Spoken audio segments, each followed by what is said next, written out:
और 10 बजे जब घंटा बोला तब मुझसे बोले बेटा चले सो जा। और वो सोए।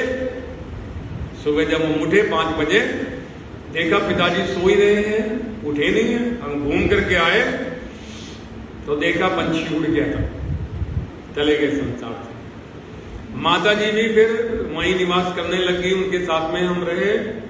छोटे भाई 2 भतीजे 2 सब आए। माता जी से बोले चलो हमारे साथ रहो। तब मेरी माता जी बोली ना बेटा, जहां से तुम्हारे पिता गए हैं, जहां से उन्होंने फ्लाइट पकड़ी है, मैं भी वहीं रहूंगी। माता जी भी रही, उनके साथ में हमें रहे। उनकी भरपूर सेवा पत्नी ने की, बच्चों ने की, हमने की। कभी माता पिता को अकेला नहीं छोड़ा, उन्होंने भी वहीं से उड़ान भरी। तो आज जब हम भाई बैठते हैं चारों, तब बात जब आती है संपत्ति की, तब मैं कहता हूं तुम्हारी संपत्ति के सामने मेरी संपत्ति इतनी बड़ी है। मेरे माता पिता की सेवा का जो आशीर्वाद है, उससे बड़ी यदि कोई संपत्ति तुम्हारे पास है तो दिखाओ। हम मौन रह जाते हैं। कहता सचमुच भाई, तुमने जो माता पिता की सेवा की है, उसका जो उपहार तुम्हें मिला है, आज ईश्वर की दया है, आज ईश्वर की कृपा है। पिता कहा करते थे ईश्वर पे विश्वास रखना, वो ज्यादा से कम कर देता है, कम को ज्यादा कर देता है। आज की स्थिति में मेरे भाई मुझसे कहते हैं चले तेरे जितना सुखी कोई नहीं है, तू तो स्वर्गवासी है। तेरे घर में बेटा इतना बढ़िया, पोते इतने बढ़िया, तेरा घर तो स्वर्ग जैसा है, तू हमें श्रेष्ठ है।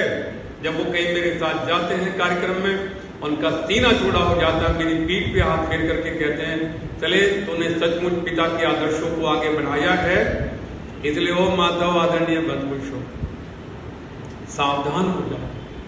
यदि बच्चों में संस्कार हैं, बच्चे हैं, तो ये असली निधि है।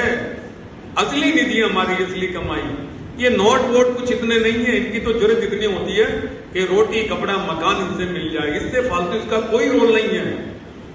असली निधि असली धन हमारी संतान है, इसलिए अपने संतानों को संस्कार दो। जब संतान संस्कारी होती है तब पिता का सीना गर्व से चौड़ा हो जाता है, सबके सामने कहता मेरा बेटा है। कैसा बेटा? श्री कृष्ण महाराज का एक ही बेटा था, प्रद्युम्न, लेकिन उसकी योग्यता क्या थी? श्री कृष्ण कहते थे जो कोई नहीं कर सकता किसी कार्य को, वो मेरा बेटा करता है, जो कोई ना कर सके। इसलिए अपने संतानों को संकेत दो, धर्म के मार्ग पर चलो, घरों में संतान को धन धान ने, ये तो पहले महाराजों का यही तो हुआ। राजे महाराजे थे, सब पीढ़ियां नष्ट हो गई उनकी, नाच गाने में जीवन लगा दिया, ऐशो आराम में जीवन लगा दिया, संतान थी नहीं, संस्कार दिए नहीं, आपस में लड़ लड़ करके सब नष्ट हो गए।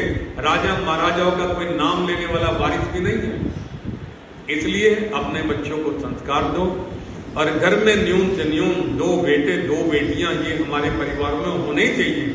आदेश दो बच्चों को, क्यों नहीं मानते? जब वो हमारी सारी संपत्ति के वारिस बन जाते हैं तो फिर हमारी बात मानेंगे क्यों नहीं? सब कुछ हम उन्हें सौंप करके जा रहे हैं, वो धन के वारिस थोड़ा ही है। हमारे जो संस्कार हैं, हमारे जो आदर्श हैं, उन्हें भी वो ग्रहण करें, उन्हें भी जीवन में धारण करें। ये क्या है कि संपत्ति के मालिक बनेंगे, बाकी हम कुछ न माने, तब पिता नाराज होकर के बेदखल भी कर सकता है। जैसे परम पिता परमात्मा बेदखल कर देता है, जो दिया हुआ है सब कुछ छीन लेता है। इसलिए बच्चों का भी ये कर्तव्य बनता है कि जो पिता की संपत्ति के वारिस बनते हैं, उनके आदर्शों को लेकर के चले, जो यज्ञों की परंपरा उन्हें लेकर के चले, जो सत्संग की परंपरा उन्हें लेकर के चले। जब लेकर के चलेंगे तब जीवन सुखी होगा। बाद में आप पछतावे, हे भगवान ये क्या कर दिया, मैंने तेरा क्या बिगाड़ा था?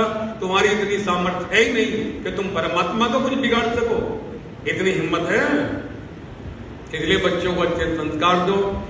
धन कमाने के लिए वेद मना नहीं करता, परमात्मा तो कहता है तुम धन ऐश्वर्यों के स्वामी बनो, लेकिन जो स्वामी बन रहे हो उसे बरतने वाला भी तो कोई चाहिए, उसका उपयोग करने वाला भी तो चाहिए। बैंकों में थोड़ा ही पड़ा रहेगा वो। इसलिए अपने घरों में, आप सबको जानता हूं मैं, ब्राता महेश जी को जान रहा हूं, त्रिलोचन जी को जानता हूं, सबके घर परिवारों को जानता हूं मैं, माँ से श्यामलाल जी सबको। अपने घरों के अंदर 2-2 3 पोते 2-2 3 पोतियां हो, आपके पास में धन की कोई कमी ना है। भगवान और भी बढ़ाता जा रहा है, बढ़ाता जा रहा है, बढ़ाता ही रहेगा, क्योंकि आप याज्ञिक हैं और याज्ञिक लोगों के ऊपर परमात्मा अपने धनों की वर्षा करता है। समय हो गया, आज हम थोड़ा भाव में ज्यादा ही बोल गए पंडित श्यामलाल जी। हमारी आत्मा की आवाज थी, हमारे भाव थे, इसलिए आपसे प्रकट किया। और जो कहा है वो हमारा अपना कुछ नहीं है, वो आप्त लोगों का है, और आप्त लोगों का भी अपना नहीं होता, व्याप्त का होता है।